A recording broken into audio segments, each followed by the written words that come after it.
Bonjour à toutes et à tous et un salut chaleureux au public qui nous accompagne encore ce soir. Bonjour et merci. Avec la bande de nos passionnés spécialistes, chacun expert de son domaine. Nathalie Lesage, salut. Salut Ali. Journaliste, Salut, tu nous salut. présentes chaque semaine tes fantastiques. Ces femmes, ces hommes artistes qui s'engagent partout dans le monde. Lauriane Mélière, salut. Journaliste également. Tu jettes des ponts entre le passé et le présent. Fabrice Bousteau, le boss, le rédacteur en chef de Beaux-Arts Magazine. Margot Bétou, chaque semaine tu nous présentes les artistes qui font la nouvelle scène, qui sont ceux qui émergent sur la scène de l'art contemporain. Salut Ali, salut tout le monde. C'est salut Charlie. Charlie qui rend évidemment hommage à notre invité. Un mot Charlie ? Alors un mot déjà, oui. Alors j'étais obligé de mettre cette tenue parce que je me suis inspiré des fameuses colonnes de Buren. La photo n'existe pas encore, mais c'était tout à fait prévu. Et d'un piano. Et d'un piano aussi, évidemment, noir et blanc. Mais l'humeur du jour, c'est sois content et ne t'inquiète pas. Voilà, tout simplement. Here's a little song I wrote. You might want to sing it note for note. Don't worry. Be happy. Merci Charlie.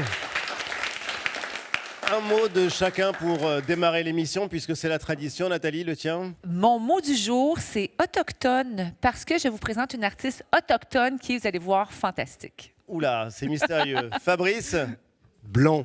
Un blanc qui l'est tellement qu'il ne l'est jamais. Et un blanc que adore en particulier notre invité Daniel Buren. Margot ? Moi, c'est aligné, mais je pense que Charlie m'a copié. Et Lauriane ? In situ, évidemment, parce que j'aime les œuvres et les dîners, on en parlera, qui s'expérimentent. Notre invité, justement, c'est l'un des monstres sacrés de l'art contemporain. Il a investi les sites les plus prestigieux dans le monde entier, des colonnes du Palais Royal à Paris, à la Rotonde de Mexico, en passant par Venise. On a l'honneur et le bonheur d'accueillir Daniel Buren.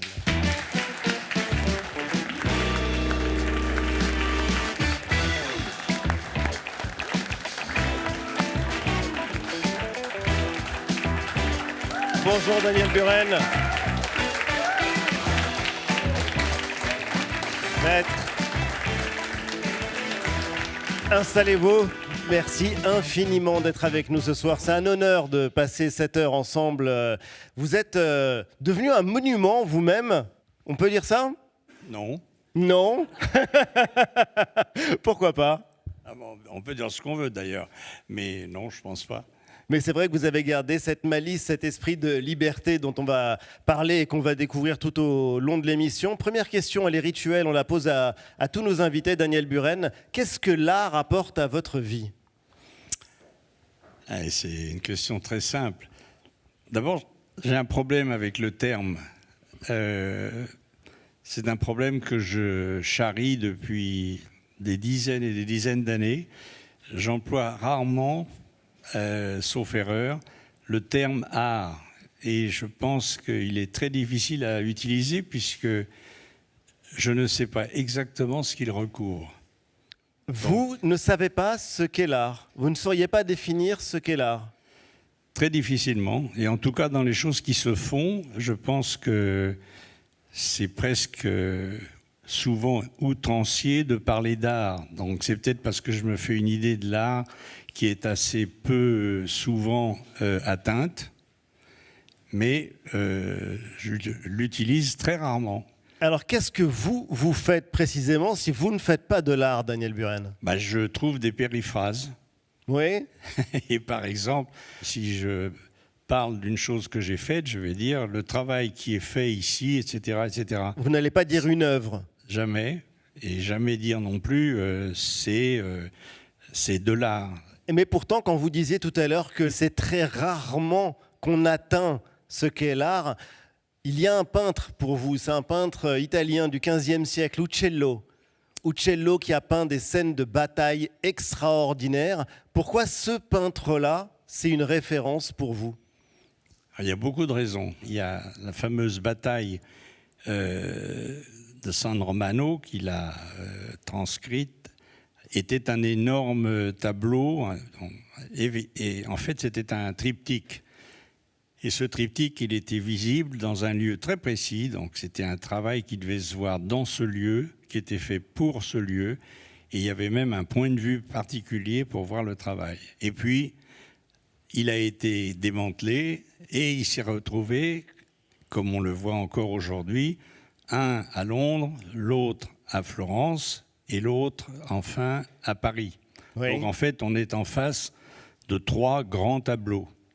Alors, c'est déjà intéressant comme histoire, même si ce n'est pas la seule qui existe dans l'histoire de l'art, à savoir qu'on regarde quelque chose où il y avait une intention, un ensemble, etc., très particulier, qui a complètement disparu. Donc, ce qu'on voit, c'est un trucage fait par les siècles. Alors, Donc, Daniel Buren, c'est vrai que vous êtes connu dans le monde entier pour un certain travail qui est qualifié d'in situ. Alors, in situ, on va expliquer ce que c'est dans un instant. C'est l'usage de bandes verticales blanches et colorées en alternance, toujours de la même largeur. C'est au millimètre près, 8,7 cm.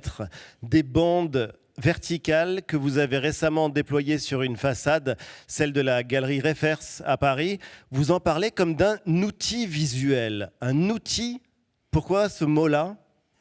Parce que je dirais que c'est, encore une fois, ce qui se rapproche le plus de la façon dont j'utilise. D'ailleurs, je n'ai pas commencé à penser que c'était un outil de quoi que ce soit.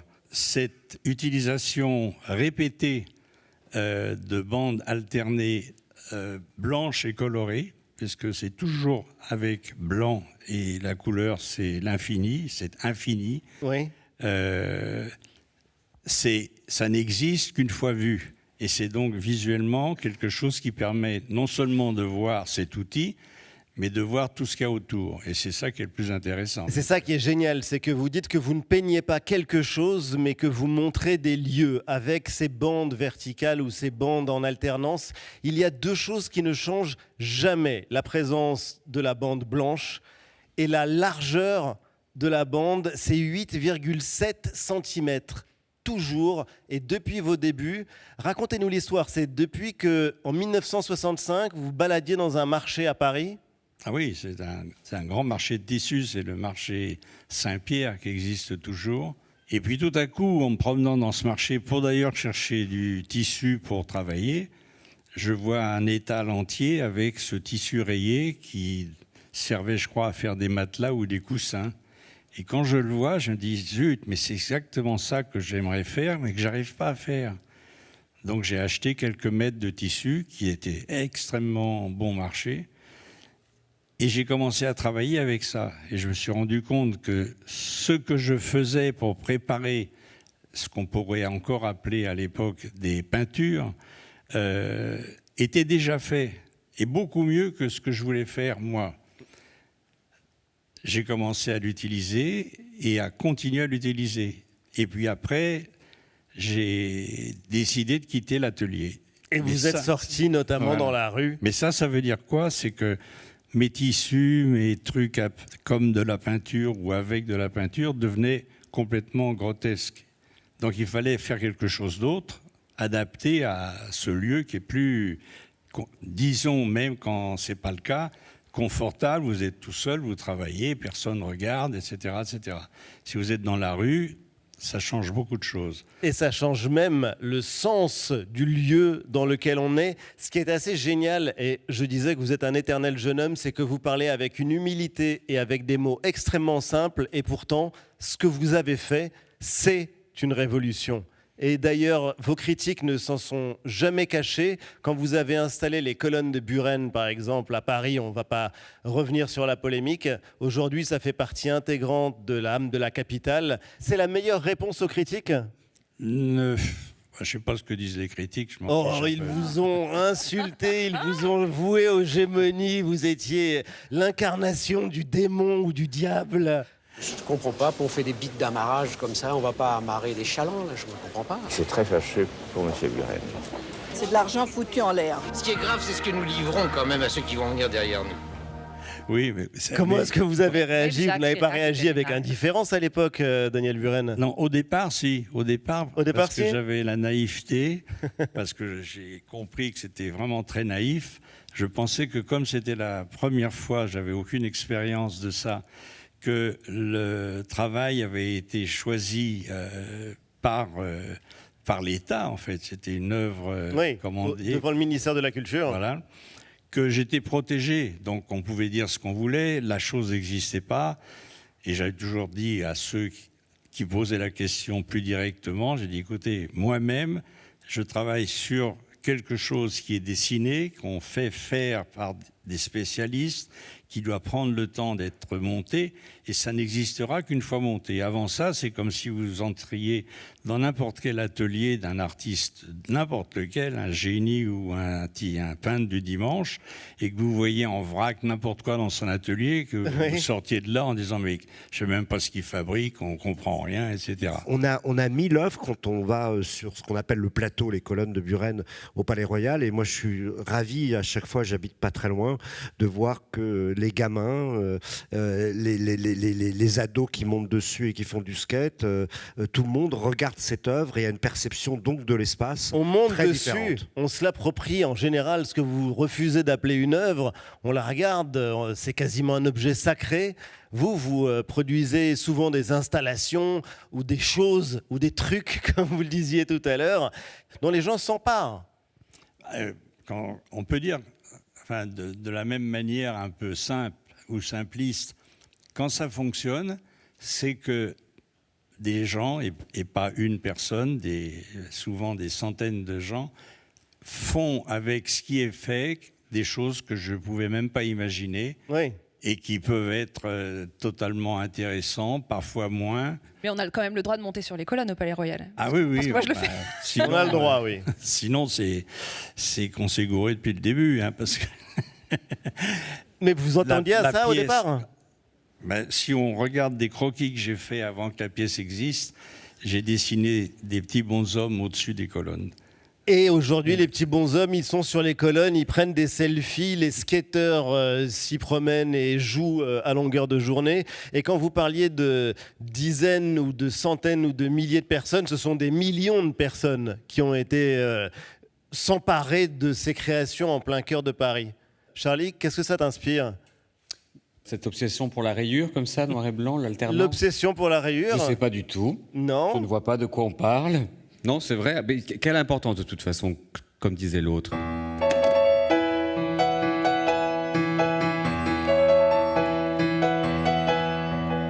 Et quelle importance que tu sois noir ou blanc. Bravo. Vous restez avec nous, Daniel Buren. C'est maintenant l'heure de retrouver, comme chaque semaine, la bande de la Grande Galerie qui va nous révéler sa grande claque artistique. C'est la claque de la semaine.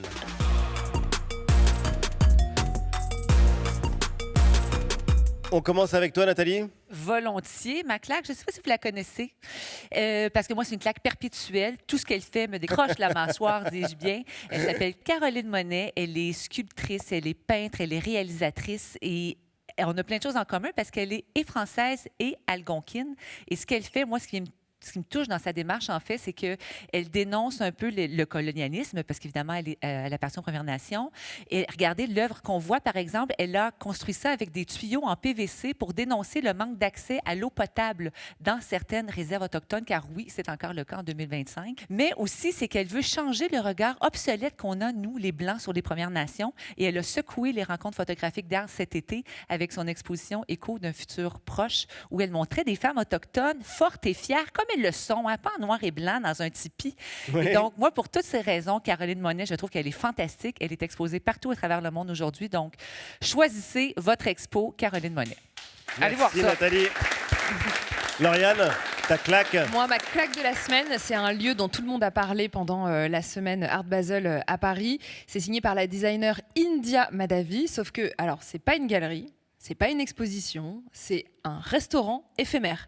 Et c'est un nouveau coup d'éclat du collectif français We Are Ona. Je crois que d'ailleurs vous êtes amis.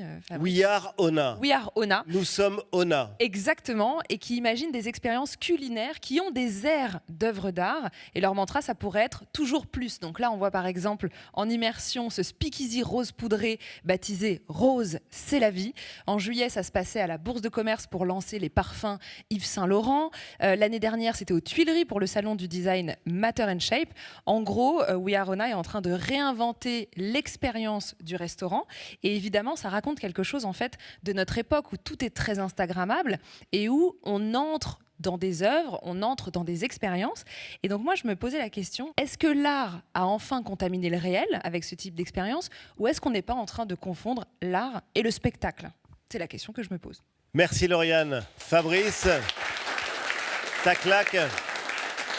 Ma claque, justement, elle a inspiré Yasmina Reza le terme de art, donc cette pièce de théâtre qui fait le tour du monde, c'est-à-dire qui fait référence à Robert Ryman. Robert Ryman, immense artiste américain, né en 1930 et mort en 2019, avec qui Daniel Buren pourra sans doute en parler. Daniel était ami, et je pense que c'est un artiste qu'il respecte beaucoup. Et ma claque, elle est due à un des plus grands collectionneurs au monde, François Pinault, qui, dans le cadre de l'exposition minimale à la Bourse de commerce, a présenté pour la première fois, dites-vous que François Pinault est tellement un admirateur de Ryman qu'il garde ses Ryman précieusement dans ses différentes maisons, parce qu'il passe des heures à les contempler. C'est la première fois depuis qu'il passe des heures à contempler, François Pinault, des œuvres, des tableaux blancs. Des tableaux blancs. Alors pourquoi? Qu'est-ce qui fait la force de Robert Ryman? Parce que Robert Ryman, il a commencé un petit peu aussi, comme Daniel Buren, à se poser une question. Oui. Qu'est-ce que la peinture? Qu'est-ce qu'une peinture? Est-ce qu'une peinture, c'est l'image que l'on voit? Est-ce que c'est le support sur lequel on le fait? C'est la matière qu'on utilise ou l'endroit où on l'accroche au mur? Alors la première chose, allez à la Bourse de commerce, allez les regarder. Et vous allez avoir une expérience, en tout cas moi c'est mon cas, je l'ai vécu de la même manière avec d'autres collectionneurs de Ryman, une expérience mystique. Ryman peint en fait sur des matériaux très différents, de l'acier, de la toile ondulée, du bois différentes, et en fait tout le travail de Ryman, où progressivement il arrivait vraiment à cette notion de monochrome sans image, c'est la lumière qui active en soi l'œuvre, et vous avez toujours aussi quelques éléments un petit peu colorés qui sont souvent dus à la matière. Franchement, ça c'est une claque extraordinaire pour essayer de comprendre un peu ce que c'est que l'art et donc, la démarche d'un artiste. Voilà, allez-y, c'est extraordinaire. Et on voit ça donc à la Bourse de commerce à Paris. Ce que je trouve génial depuis le début de l'émission, grâce à vous Daniel Buren, c'est qu'on se pose des tas de questions, et c'est peut-être quelque chose comme une définition de l'art, en tout cas, apprendre à se poser des questions. Margot ? Moi, ma claque cette semaine, Alice, c'est un jeune photographe autrichien qui s'appelle Stefan Drachan. Il est devenu une star des réseaux sociaux en capturant des gens dans People Matching Artworks. Regardez, c'est génial.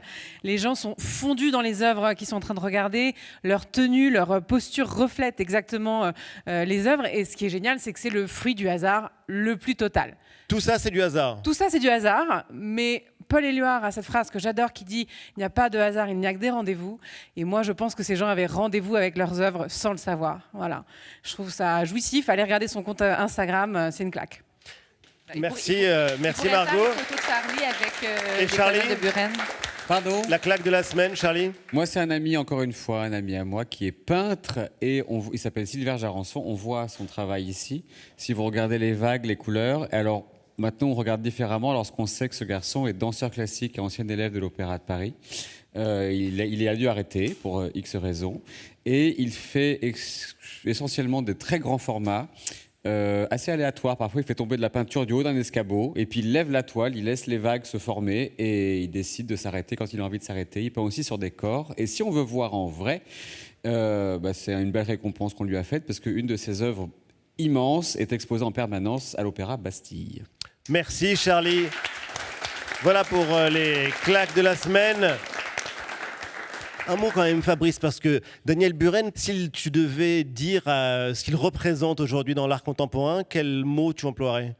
Un artiste qui a marqué et marquera définitivement l'histoire de l'art. Pourquoi?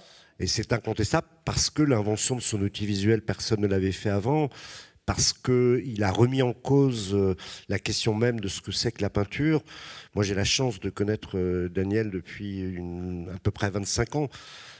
J'invite aussi les téléspectateurs à aller lire les écrits de Daniel Buren, parce que Daniel Buren est aussi quelqu'un qui a écrit beaucoup. Et moi, à chaque fois, en général, une œuvre de Daniel Buren, même s'il n'aime pas le terme d'œuvre, me marque à vie. J'ai une question à lui poser parce que il y a longtemps, Daniel entre guillemets, j'ai eu plusieurs cours d'histoire de l'art par Daniel Buren. Il m'a dit, tu sais, en fait, depuis 200 ans, les artistes font à peu près tous la même chose. Ils font des trucs à 95% à accrocher au mur. Je me suis dit, Préto, il a tout à fait raison. Et quand on parlait des œuvres in situ, le terme, c'est Daniel qui l'a inventé. Ce terme in situ, on parle beaucoup aujourd'hui des œuvres in situ, mais c'est Daniel Buren qui l'a inventé. Ce qui veut dire une œuvre qui n'a de sens que là où elle est exposée, là où elle est installée, que ce soit dans la rue, dans l'espace public. Et c'est d'ailleurs quelque chose qui est créé dans l'espace. Mais du coup, j'ai envie de poser ma question à Daniel, c'est que, en fait, on vient de parler des œuvres de galerie, et en fait, tu t'es mis aussi à faire des objets d'art, c'est-à-dire des trucs à accrocher au mur. Donc pourquoi ? Oui, c'est exact. D'ailleurs, j'appelle ça des travaux situés. Il y a les œuvres in situ et les travaux situés. Voilà. Vous jouez bien avec les mots. Quand je fais autre chose, je dis ce que c'est et c'est autre chose. Nathalie? Moi, j'ai une question pour vous. On a parlé de la façade de la Fondation Refers, mais que vous avez également investi à l'intérieur avec une offre assez originale, des panneaux de verre très colorés placés côte à côte. Est-ce que tout est contrôlé dans votre travail ou il y a quand même une place pour l'aléatoire? Je pense que la finalité du travail, quand moi je vois que c'est terminé ou que c'est pas que je vois que c'est terminé, mais tout à coup, j'arrête. À ce moment-là, c'est très souvent le résultat d'une série d'étapes qui sont aléatoires. Là, on peut voir des images justement de ces carreaux de verre qu'il y a dans la galerie Refers. Là, ça semble aléatoire. Ça ne l'est pas en vérité. Non, en fait, ça ne l'est pas du tout. Mais le résultat donne l'impression que ça l'est. Margot ? La Fondation Refers vous a choisi pour être le mentor du jeune Miles Greenberg. C'est un artiste canadien de 28 ans. Il est vraiment hors norme. Je pense que vous serez d'accord avec moi. Daniel, il est solaire, il est intense. Il est intense dans sa manière de pratiquer l'art. En fait, il pratique physiquement l'art parce que c'est ce qu'on appelle un performeur. On l'a vu dans une de ses œuvres qui s'appelle Oyster Knife en 2020. Il a marché sans s'arrêter pendant 24 heures. Ou plus tard, en 2023, pour le Louvre, il a perforé son propre corps de flèche, comme Saint-Sébastien. Donc c'est vraiment quelqu'un qui utilise son corps comme vecteur pour travailler. Son champ d'exploration, c'est la violence et la douleur. Son travail est truffé de références à la mythologie, à la science-fiction ou même au colonialisme. Là, on voit d'ailleurs quelques-unes de ses œuvres qui sont à la galerie Refers à Paris. Exactement. En fait, donc il performe, mais il sculpte aussi Miles. C'est sa façon de faire rentrer la performance en fait dans le temps et de l'inscrire. On le voit donc dans Gods of Solaris, qui est donc sa sculpture à côté de la vôtre chez Refers. C'est vraiment une scénographie hallucinatoire, avec des jeux de lumière, de boue, de miroirs, d'eau. Vraiment, on sort de là secoué. C'est envoûtant. On peut voir donc cette installation jusqu'au 13 décembre. Vous, Daniel Buren, comment ça se fait que vous suscitez autant d'engouement chez les jeunes? Vous n'êtes pas juste un artiste culte, en fait, vous êtes aussi hype. Et c'est pas donné à tous les artistes de votre génération.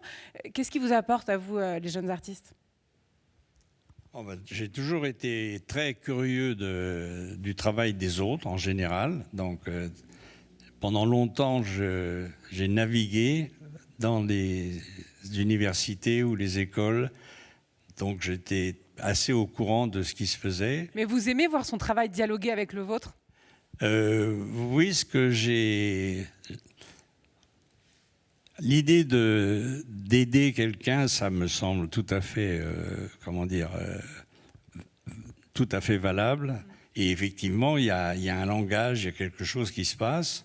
C'est puissant.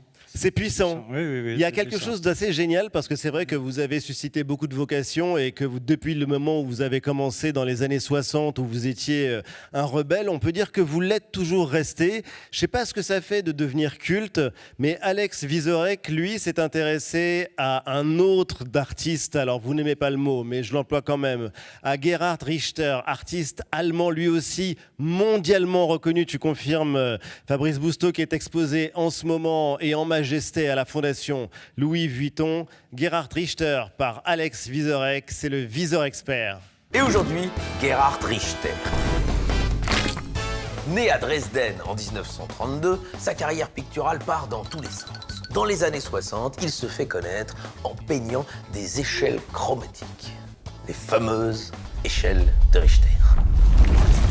C'est la période où il est très conceptuel, notamment avec ce tableau, appelé 4 couleurs, ou avec celui-ci, appelé 25 couleurs, ou celui-là, 180 couleurs, ou celui-ci, 1024 couleurs, ou celui-là, 4096 couleurs, ou celui-ci, 4900 couleurs.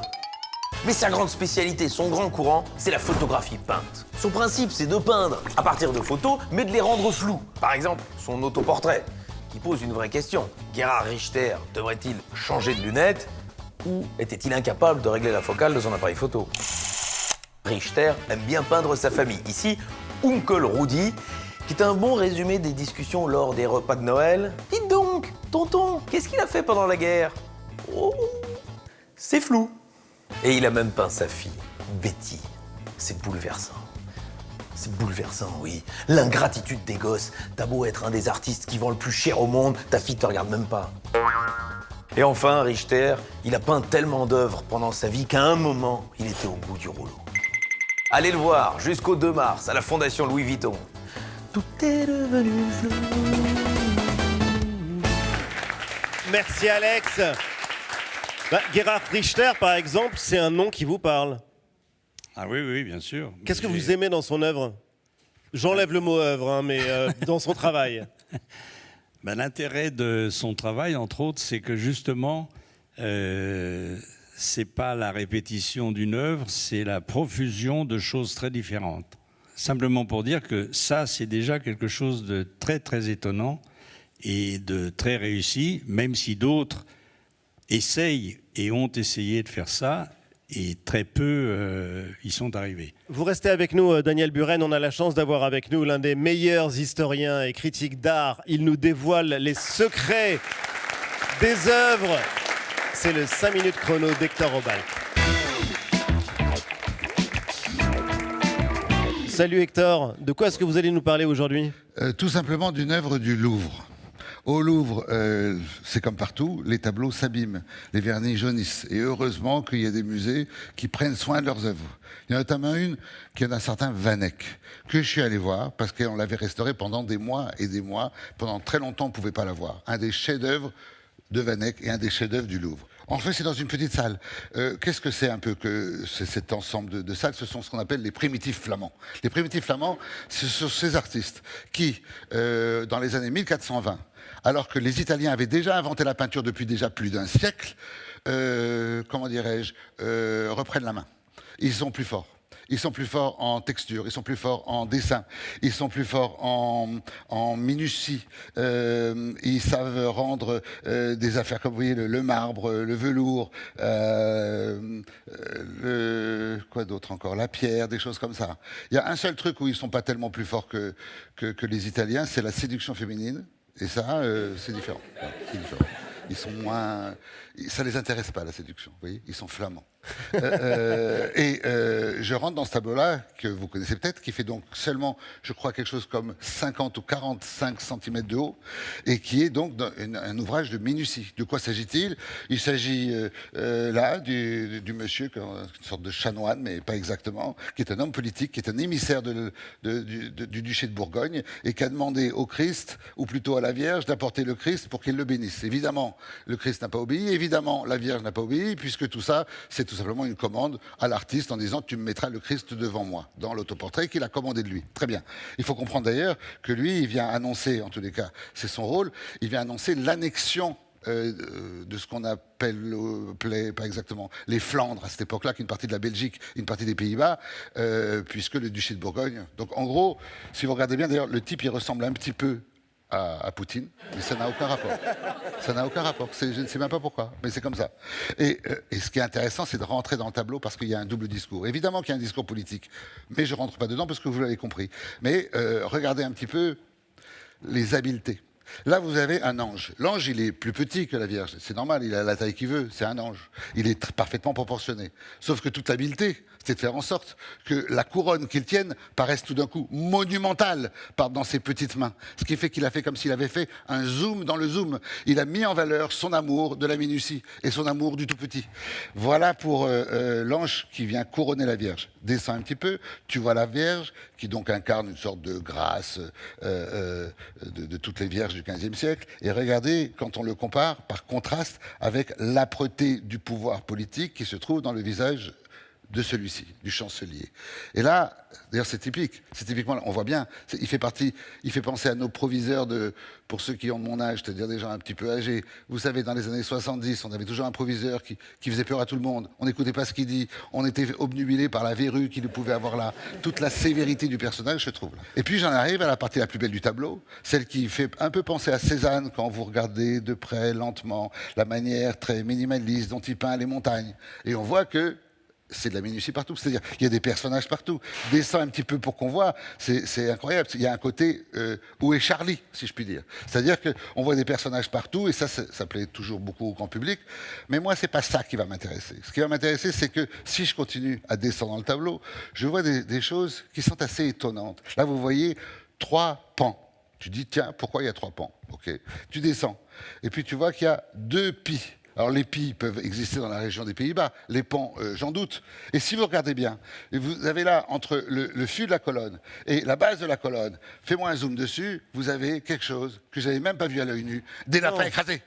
Est-ce que vous pouvez m'expliquer qu'est-ce que viennent faire des lapins écrasés? Je suis allé dans toutes les églises d'Anvers et je peux vous assurer qu'il n'y a aucun lapin écrasé en relief ou en bas-relief entre le fût de la colonne et la base de la colonne. Alors pourquoi il a mis des lapins écrasés? Pourquoi? Alors je vais vous dire la vérité. Au fond du fond, j'en sais rien. Mais en plus, il y a des gens qui sont venus me voir. Mais je peux vous dire pour qui il l'a fait. Moi, je pense qu'il l'a fait pour sa femme. Il l'a fait pour ses amis. Je pense que les artistes parlent aux artistes. Il est allé voir, il a montré à Roger van der Weyden, tiens, regarde ce que j'ai fait, tiens, qu'est-ce que tu as fait? Ah, mais t'as vu, j'ai mis un lapin écrasé. C'est-à-dire que finalement, il est là le double discours de l'artiste. D'un côté, il répond à une mission, à une commande, etc. Et puis d'autre part, il développe son propre monde. Et qu'est-ce qu'il y a dans son propre monde? Parce qu'il y a des gens qui sont venus me dire, enfin, tu devrais savoir, le lapin écrasé, c'est un symbole de quoi? Du fait que, vous savez, le lapin, c'est le symbole du fait de faire beaucoup d'enfants. Hein, je m'exprimais un peu pudiquement. Et ça, l'Église catholique, elle n'en veut pas. Donc, elle te écrase le lapin. Vous voyez, il n'est pas écrasé n'importe comment. Il est écrasé à la façon de Tom et Jerry. C'est comme ça. Oui. Et pourquoi? Mais moi, je ne marche pas cette chose-là. Quand vous avez un message politique, religieux, moral, si vous voulez que la retraite soit à 45 ans, ou à 55 ans, ou à 65 ans, ou je ne sais quoi, vous ne l'écrivez pas en petit en défilant. Donc, fatalement, ça ne peut pas être ça. Donc, moi, je vais vous dire...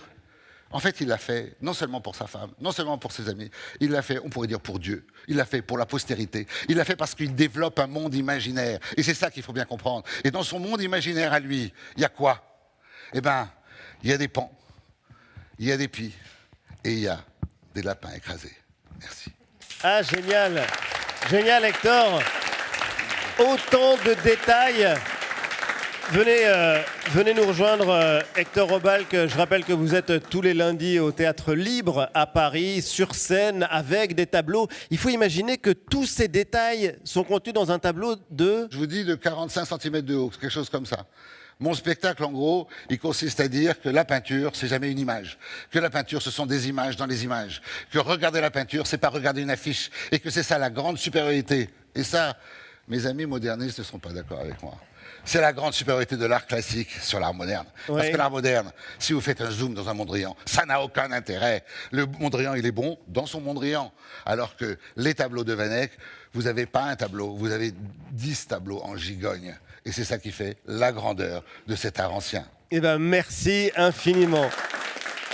Donc, tous les lundis soirs au Théâtre Libre à Paris. Deuxième invité, son entreprise est spécialisée dans la reproduction ultra précise de tableau, une technologie de pointe utilisée par les plus grands musées, le musée d'Orsay à Paris, le Louvre à Abu Dhabi. Il travaille aussi avec des artistes contemporains pour créer des œuvres originales imprimées. John Dodland est avec nous.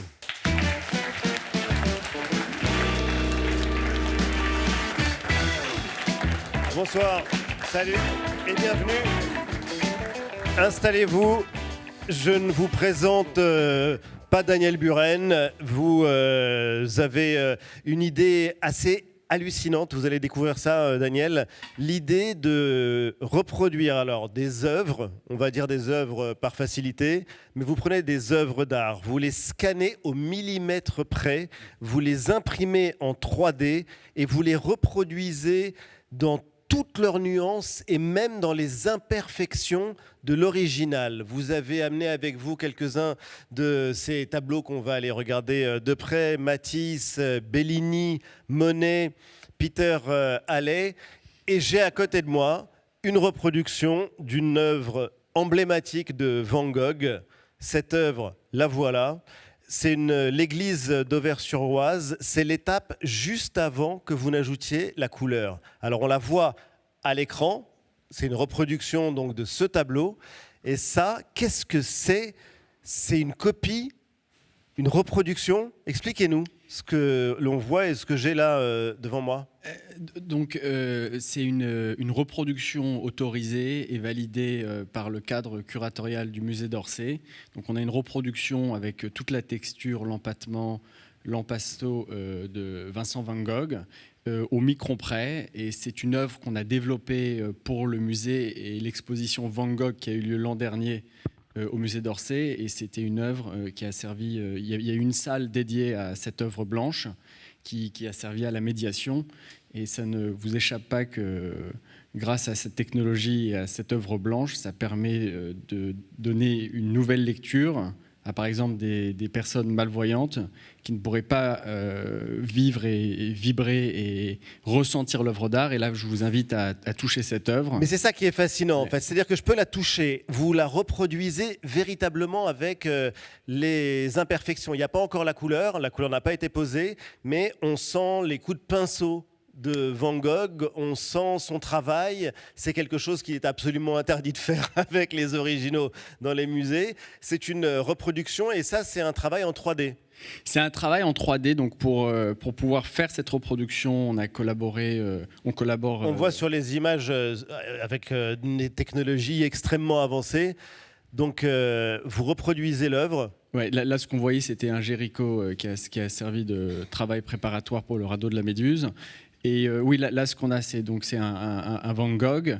On travaille de manière très rapprochée avec les musées parce qu'on doit avoir accès à l'œuvre, décrocher l'œuvre et la scanner afin de développer une base de données sur laquelle nous retravaillons avec une technologie qu'on a développée pour ensuite pouvoir imprimer des œuvres, soit pour la médiation ou que nous... Ce que vous dites, la médiation, c'est par exemple un gamin qui découvre l'œuvre de Van Gogh et qui, là, avec votre travail, peut la toucher, peut ressentir le travail de peintre et d'artiste de Van Gogh, par exemple. Exactement. Donc c'est en accord avec les musées et on a une deuxième marque où on collabore avec des artistes vivants contemporains, les plus grands du monde, plus de 25 aujourd'hui.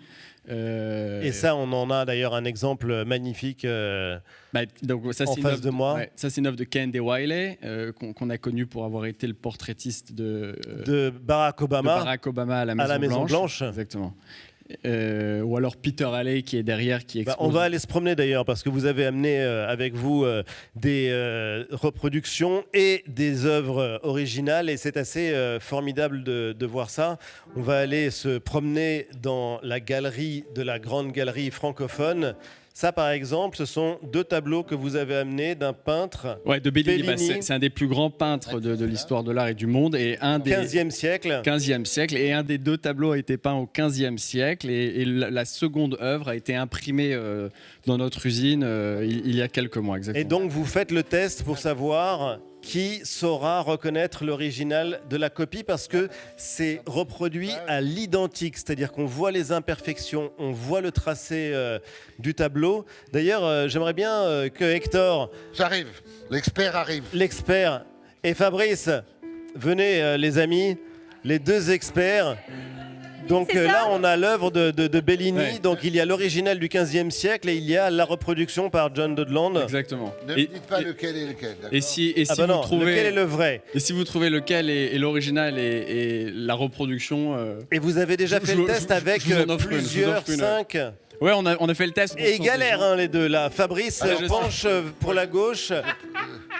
Non, moi, Hector. Je pense que celui-là, c'est la production. Fabrice, je l'ai entendu chuchoter, c'est celui de gauche. La difficulté, c'est pour que les téléspectateurs comprennent, c'est que dans les deux tableaux, il y en a un qui est plus lumineux dans les couleurs et l'autre qui est plus effacé. C'est l'éclairage. Ça, c'est la responsabilité de l'éclairage du plateau. Bon. Donc on aurait tendance à penser, en définitive, mais la proportion n'est pas tout à fait la même. Je pense que... Ah non, mais il faut y aller maintenant. Voilà, je pense que celui-ci, c'est l'original. C'est lequel? L'original est ici. Ah, donc bravo Fabrice. Fabrice avait raison. C'est donc à gauche que se trouve l'original de Bellini du XVe siècle. À mon avis, ça doit être école Bellini, ça peut pas être Bellini. Ah oui, C'est Serge l'école Bellini. C'est Serge Bellini. Mais en tout Exactement. cas, c'est vrai qu'il faut une vraie loupe et même plus que ça pour repérer. Alors je vais vous inviter à vous rasseoir, mais John, venez 2 secondes parce que vous travaillez aussi directement avec des artistes contemporains, Ouais. Margot. Ils sont encore là-bas en train de discuter. Hein. Ils sont toujours en train de Ouais. débattre du vrai et du Ça faux, débat. alors que John, Alors, différence on peut pas entre dire- copie et reproduction. Exactement. On peut pas nommer cela un faux, mais C'est pas un faux. C'est une reproduction. Donc, c'est dans un cadre légal qui est très précis où en fait on respecte les lois et les règles des reproductions. On a un contrat avec le ministère de la Culture français. Vous êtes donné l'autorisation de faire un faux, quoi. Non, Non, on parce donne que- l'autorisation de faire une copie ou une édition ou un multiple. Et le format ne peut pas être le même ou ne doit pas être le même s'il est exposé. On ne peut pas faire la même taille lorsque l'œuvre sur laquelle nous travaillons est toujours protégée par un droit d'auteur. Donc tout vous simplement. pouvez reproduire la Joconde par exemple. Aujourd'hui, on pourrait reproduire la Joconde, mais on ne le fait pas parce qu'on ne reproduit pas des œuvres sans l'autorisation des musées et notre public et nos collectionneurs. C'est quelque chose de très important. Et dans un monde où tout devient digital et tout est copiable, en fait. Mais on comprend que ça rend ces œuvres accessibles à beaucoup de monde. Par exemple, pourquoi est-ce que je vais dépenser 121 millions de dollars que je n'ai pas pour m'offrir l'Empire des Lumières de Magritte quand on peut avoir presque la même œuvre pour combien 1 000 €? Exactement, pour moins de 2 000 €. Donc, ouais, l'Empire des Lumières, c'est une œuvre C'est celle qu'on voit à l'écran. Voilà, donc c'est l'Empire des Lumières du musée Magritte. Donc, parce qu'il y a eu plusieurs Empires des Lumières peints par Magritte. Celle-là, c'est de loin la plus belle. Grâce à notre technologie, le musée a découvert que René Magritte utilisait plus de 10 techniques de vernis différents. D'accord. Un aspect technique de l'artiste qui n'est pas visible à l'œil nu.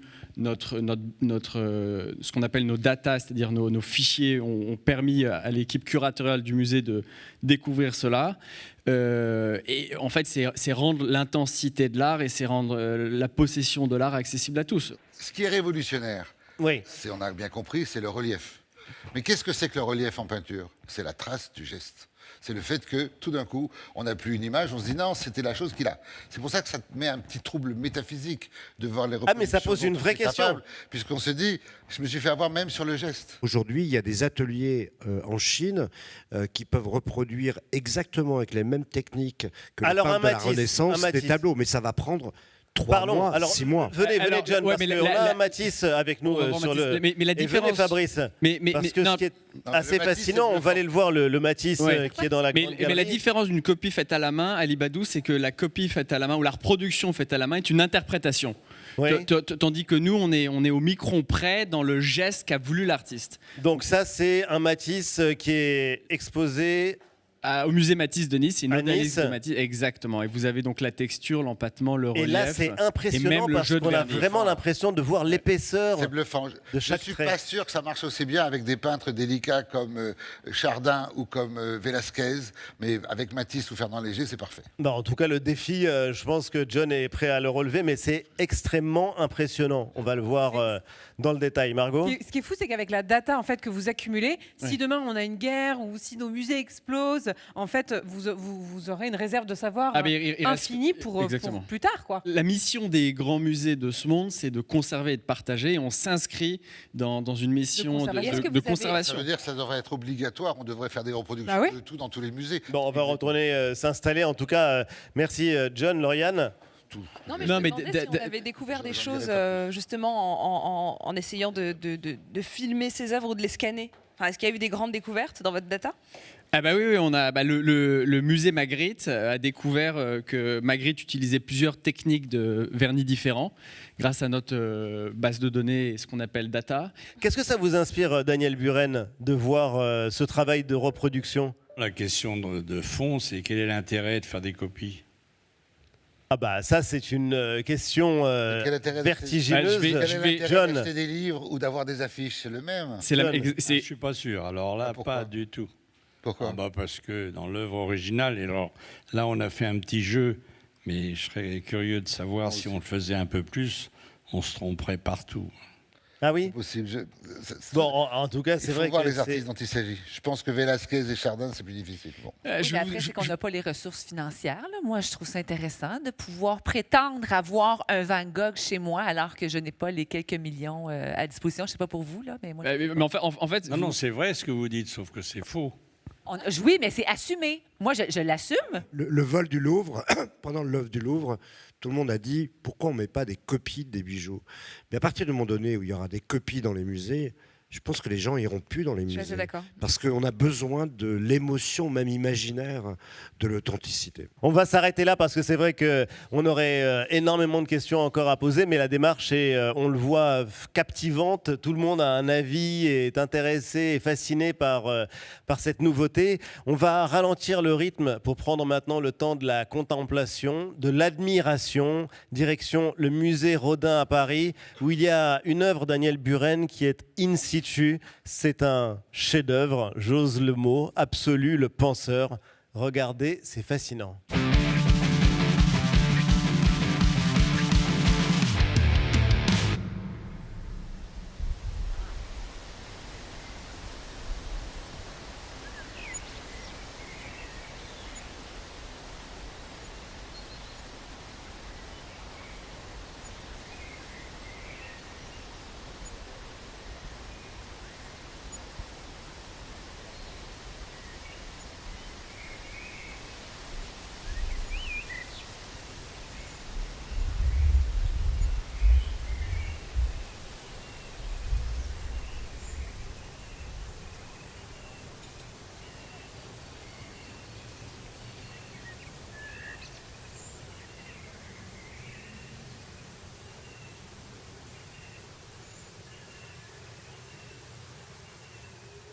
Fascinant. C'est fascinant. Merci à tous les deux d'avoir posé autant de questions. La question, Daniel Buren, la question qui vous anime depuis que vous avez commencé votre travail, qu'est-ce que c'est? La question que vous avez en vous et que vous vous posez et qui fait que 60 et quelques années après avoir commencé, vous continuez à travailler inlassablement, à parcourir le monde. Je reste quoi? Faire, défaire, refaire. Oui, c'était le titre d'une de vos installations. Oui, ça. Je crois que j'aurais pu mettre ce titre sur toutes mes expositions. Comme très souvent d'ailleurs, ça ne répond pas à votre question, mais on cherche où on trouve tout de suite une façon d'éclairer une exposition, alors qu'on croit que c'est très spécifique et on peut même être content. À peine ce contentement est fait et on se rend compte que ce titre, je ne comprends pas que je ne l'avais pas déjà mis il y a 20 ans dans un travail qui s'applique aussi bien au titre. Donc vous n'en avez pas fini et loin de là. J'espère. Et nous aussi. Merci infiniment, en tout cas, Daniel Buren, d'avoir été l'invité de la Grande Galerie francophone. Merci infiniment, John, d'être venu nous présenter ce travail sidérant et assez spectaculaire. On va terminer en musique. Vous avez choisi une chanson pour nous dire au revoir. Charlie ?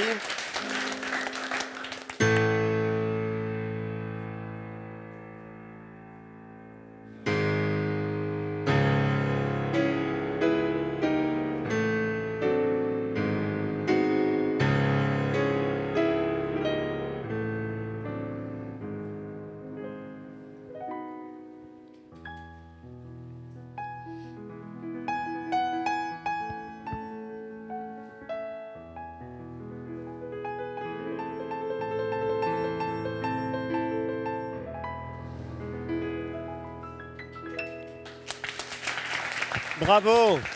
Merci Charlie, merci infiniment, merci à tous les deux, merci à vous de nous avoir accompagnés. Quant à moi, je vous donne rendez-vous la semaine prochaine avec toute la bande. La rediffusion de l'émission est évidemment disponible sur le site de TV5 Monde et sur les réseaux. La grande galerie francophone, c'est terminé. On se retrouve la semaine prochaine.